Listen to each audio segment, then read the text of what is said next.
Welcome back to the Red Dice Diaries. I'm your host John, and in today's episode I'm going to be giving you some ideas on how player characters can announce themselves in a D&D game.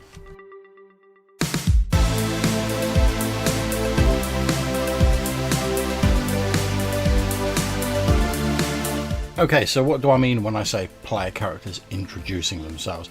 Well, I'm sure we're all familiar with the now so standard trope of player characters meeting in a tavern before their first adventure, and you get them to introduce themselves to each other, describe their characters, maybe say a little bit about themselves, and then you jump into the fun part of the adventure and you crack on. And that's all well and good, although it's become something of a slightly tired trope. And most often now we'll get people to introduce themselves at the start of a game, either in character or out of character, and we'll just jump into it. But I started thinking recently that there's possibly another way to do this. And this was spurred on by my recent acquisition of a copy of the dungeon module B2, Keep on the Borderlands by Gary Gygax.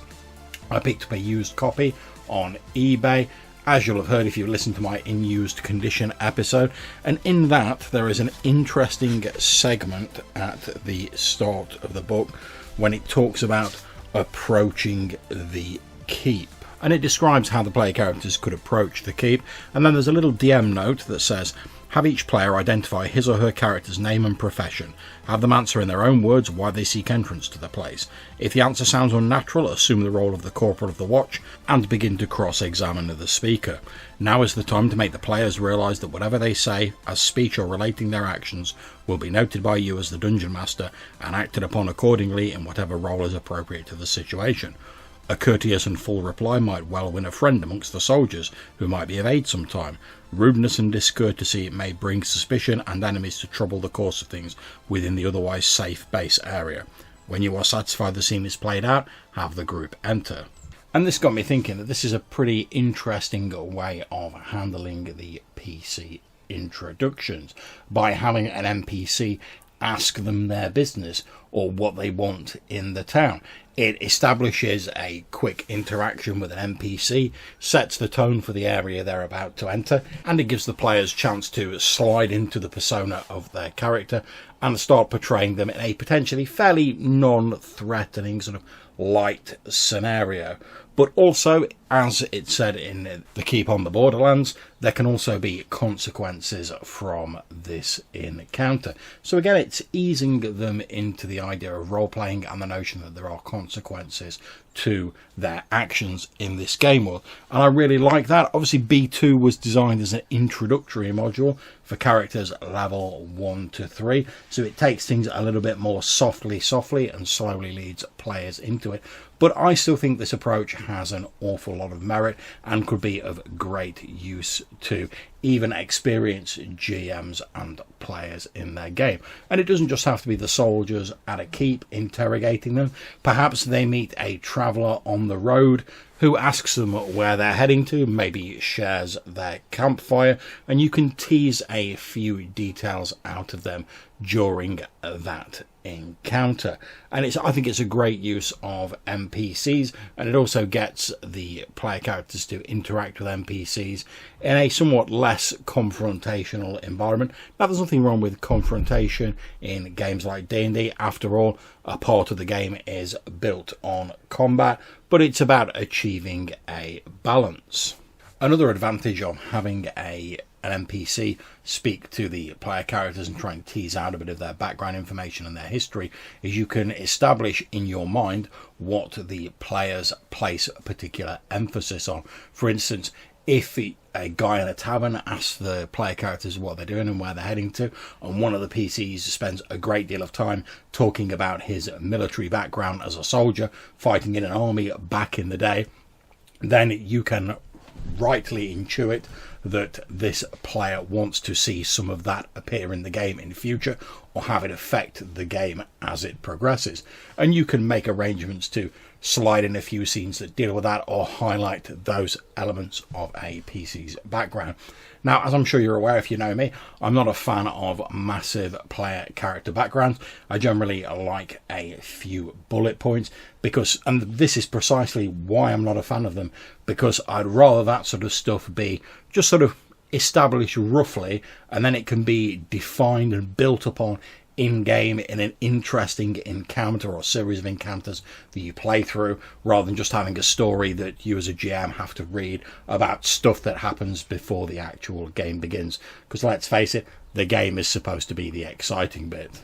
However, if when your NPCs are talking to the players, you find out that one of them talks a great deal about the fact that they're on the run from a notorious crime family, why would you not want to bring that into your game in the future? Because you know at least one of your players, probably more, is invested in that, and they're literally saying to you, this is the sort of thing I'd like to see in a game. So it's a sneaky way of you getting some GM feedback as well. And one last piece of advice I'm going to offer for when it comes to teasing out these details about a player character's appearance or their background using an NPC is that you should always attempt to ask leading questions that point the player in the direction of the information that you are interested in.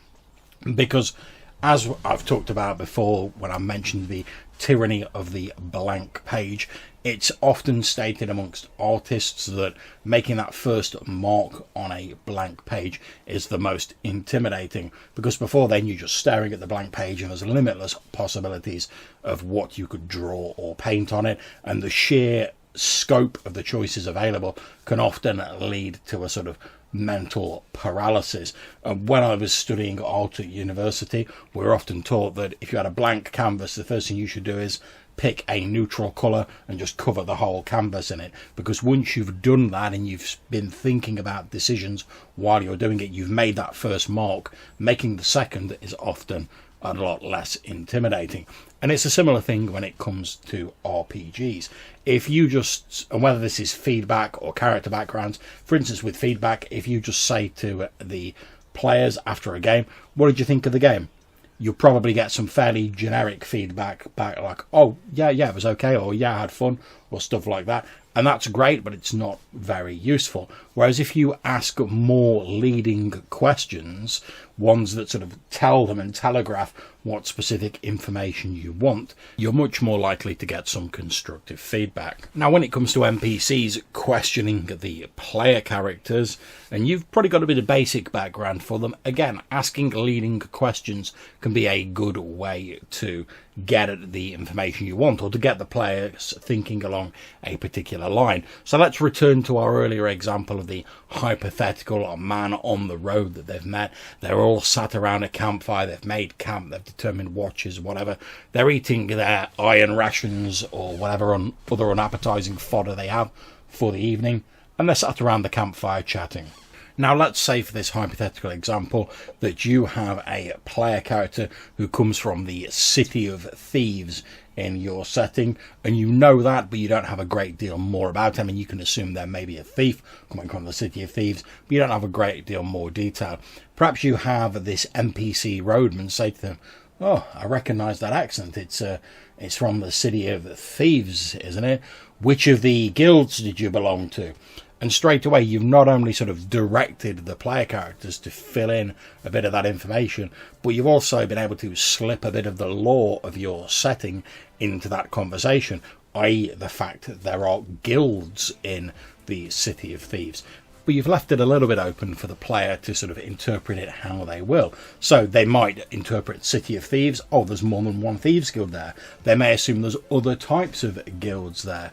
But whatever their answer is will give you some idea of what they want to see in the future of the game, as we've just said, and it allows you to build up layer by layer the amount of detail and lore in your campaign setting without just doing a massive lore dump.